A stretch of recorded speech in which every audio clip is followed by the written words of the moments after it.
주 기자님? 안녕하십니까. 예. 린다김이 방산 비리와 연루돼 있다. 이런 얘기는 많이 들었는데 말이죠. 이게 예. 권부하고 연결됐음을 어, 입증하는 기사 아니겠습니까? 이런 얘기는 또 처음 듣는 것 같은데요. 린다 김은 그 옛날 사람이었죠. 예, YS 때 있었던 일이었죠. 예, 그런데 그 율곡비리 사건 이후에 감옥도 가고 또 음, 뭐 워낙 큰 그 게이트가 되면서 그 이후부터는 조금 방위 산업 그러니까 무기 로비스트의 자기 그 업무를 잘 하지 못했어요. 예, 그래서 흘러간 옛 인물이었었는데 음. 박근혜 대통령께서 대통령에 당선된 이후부터 열심히 움직이기 시작했습니다. 린다김 아, 씨가. 예. 아니 흘러간 박정희 정권의 유산을 이어받은 사람들이니까 흘러간 인물들하고 친할 거라는 생각은 해보게 되는데 말이죠. 린다김 씨는 저기 박근혜 대통령하고 아주 오래전부터 친분이 있었습니다. 그래서 음, 박근혜 대통령이 그 외로울 때 음, 그러니까 뭐 건자에서 밀려난 것도 아니죠. 청와대에서 쫓겨나고 그 이후에 미국에 갔을 때마다 음, 린다김 씨가 그 LA 산타모니카에 있는 집에 초청해서 같이 지내고 생활을 도와줬다고 합니다. 음. 그래서 가까운 사이였죠. 예. 자, 그렇다면은 백조로 추정되는 이 사업 어떤 사업인지 좀 설명해 주시겠습니까?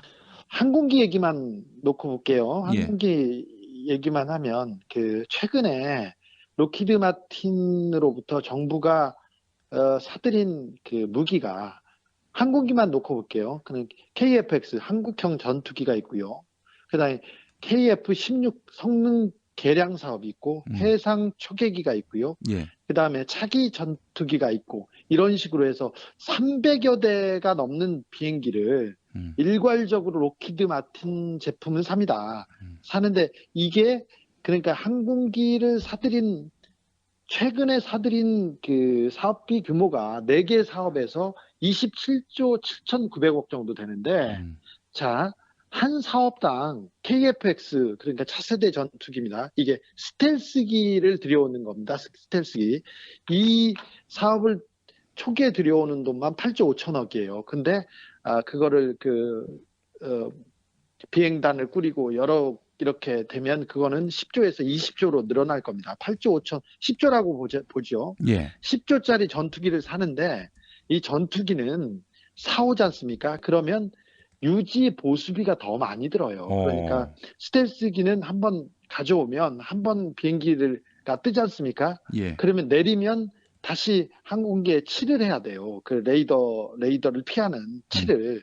그리고 그 순정 부품, 기한 부품, 그러니까 3개월마다, 6개월마다, 1년마다 이렇게 계속 바꿔줘야 되는 부품값이 많이 듭니다. 어. 부품값이 많이 드는데, 그래서 이 항공기를 유지하는 비용이, 그 항공기 수명이 30년입니다.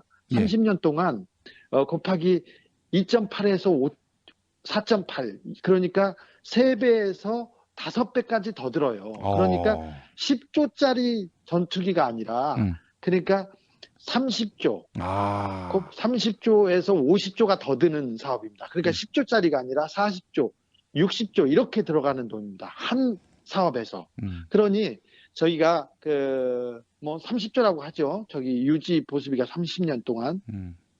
그런데 그러면 10조에 30조가 들어가니까 40조지 않습니까? 예. 거기에 인건비를 조금 빼고 뭘 빼더라도 음. 30조 이상이 음. 30년 동안 들어가야 됩니다. 한 사업이 그러니까 10조짜리가 아니라 40조짜리, 50조짜리 사업인 거고요. 그런 식으로 가면 100조가 훨씬 넘는 규모의 그, 그 계약이 이미 박근혜 정부에서 로키드 마틴과 끝났다. 이렇게 얘기할 수 있죠. 예. 야, 이게 또 엄청난데요? 네, 뭐 항공기만 놓고 봤을 때 이런데요. 뭐 음. 그다음에 이제 뭐 헬기가 있었고요. 그다음에 음. 미사일이 있고요. 사드도 있지 않습니까? 예. 그렇게 따져보면 음. 보통 그 로키드 마틴사가 박근혜 정부 들어오기 전에는 그 몇천억 정도 규모의 무기를 우리나라에 팔았어요. 예. 근데 그 이후에 지금 그리고 박근혜 정부 말기에 음. 중기 말기 들어와서 로키드 마틴이 한국에서 팔아 제끼고 있는 무기는 향후 몇십 년 동안 우리나라 국방비의 상당 부분을 차지하는, 거의 대부분을 차지하는 그 비용을 우리가 로키드 마틴에게 바쳐야 되는 그런 일이죠. 이- 거기에 린다 김과 네. 그 주변 사람과 음. 그리고 여러 사람들이 연관돼 있죠. 최순실 이야기를 제가 했는데 네. 최순실은 어떻게 연관돼 있습니까?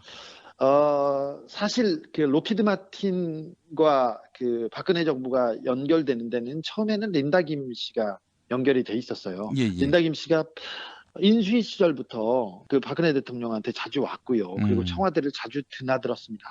그때 파트너는 정윤회 씨였어요. 그러니까 아, 린다 김과 정윤회가 박근혜 정부에 로키드 마틴을 연결해 줬죠. 그러면서 린다 김 씨하고 정윤회 씨하고 잘 지냅니다. 노래방도 자주 갔고요. 노래도 열심히 불렀습니다. 린다 김 씨는 원래 가수 지망생이었어요. 그래서 노래를 참 좋아합니다. 근데 정윤회 씨도 강력한 중저음을 바탕으로 노래를 잘 부르는 사람이었어요. 야. 청담동의 어떤 노래방에서 예, 자주 이렇게 모임을 갖곤 했습니다. 린다 김 씨는 그 메리어트 호텔하고 예. 청담동에 있는 노래방을 기반으로 이렇게 돌아다니면서 로키드 마틴사의 그 사람들하고 이렇게 연결이 됐는데 어느 한순간부터 정윤회 씨, 린다 김 씨가 배제되고 그 다음부터는 최순실 씨가 직접 관여했다고 저는 취재하고 있습니다. 오, 이게 돈 된다고 판단하니까 린다 김 그리고 정윤회를 배제했다 이렇게 봐도 되는 겁니까? 그다음에 정윤회 씨가 좀 그 핵심에서 밀려나기 시작했다고 그렇게 볼 수도 있죠. 이게 부부 갈등의 한 요인이었을까요?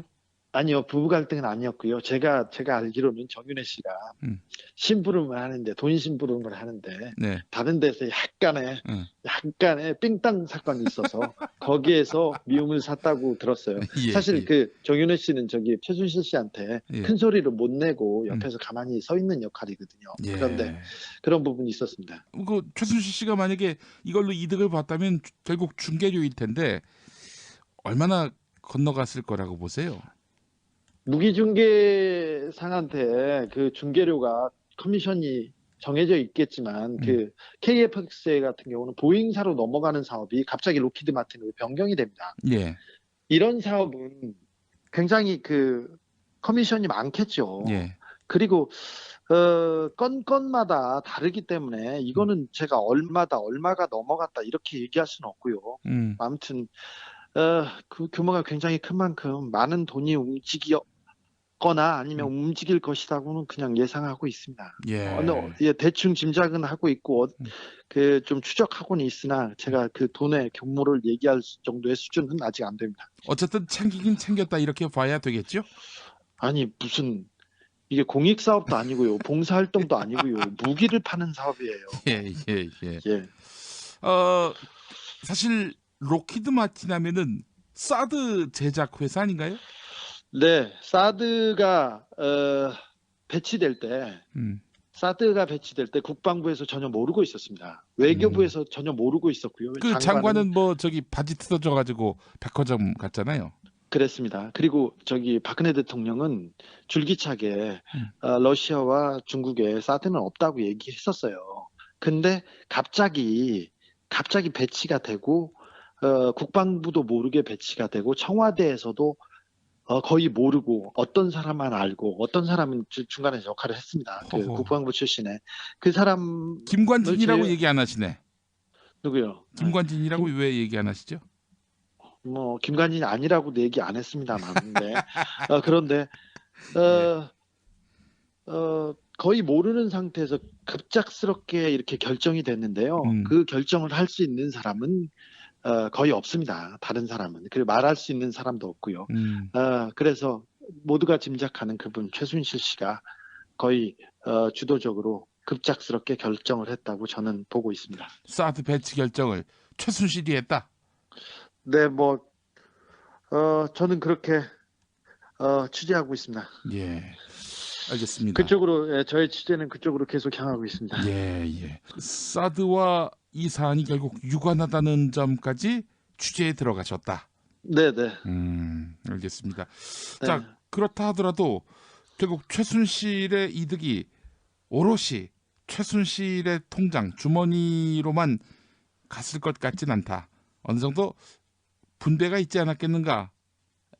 혹은 최순실은 차명인 것 아닌가 그런 생각도 드는데 어떻습니까?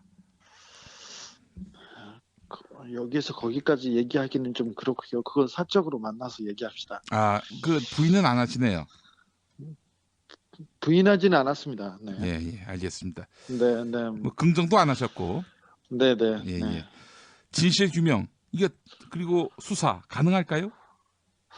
어, 예, 어렵지 않으리라고 생각됩니다. 특검에서 이 부분까지 그 특검의 수사 범위에 해당될지 잘 모르겠습니다. 그런데 최순실 씨의 재산을 파악하다 보면 음,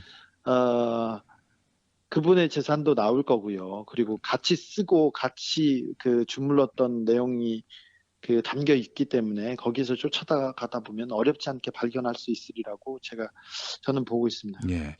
일단 우리 주진우 기자님의 취재에 따르면 100조는 일단 기본으로 깔고 간다. 이렇게 그렇습니다. 볼 수 있는 거군요. 예, 예. 100조면은 이게 도대체 우리 한 해 예산의 4분의 1 규모이고 또 이게 매년 또 돈이 예. 들어가는 거니까 국방비는 한 해에 국방비가 40조 정도 되는데 이 100조를 한 번에 땡기는 게 아니라 예. 몇 년에 걸쳐서 10년, 20년, 30년에 걸쳐서 계속 이렇게 가는 겁니다. 장기 적금을 부었다고 볼 수 있죠. 예. 어떤 분께서. 예. 그렇군요. 이건 뭐 예. 반드시 이 수사가 있어야 할 사안이고 수사가 예. 되고 결국 박근혜도 이익을 공유했다. 그러면 이건 뭐 얄짤없는 뇌물죄로 봐야 되겠죠? 그렇죠. 음, 이익을 공유했다면, 이익이 공유. 글로 갔다면요. 네. 네. 규모가 워낙 크다 보니까 최순실이 본인이 다 떠안고 가기도 쉽지 않겠네요. 수사 진행 상황을 지켜보죠. 예, 예, 예.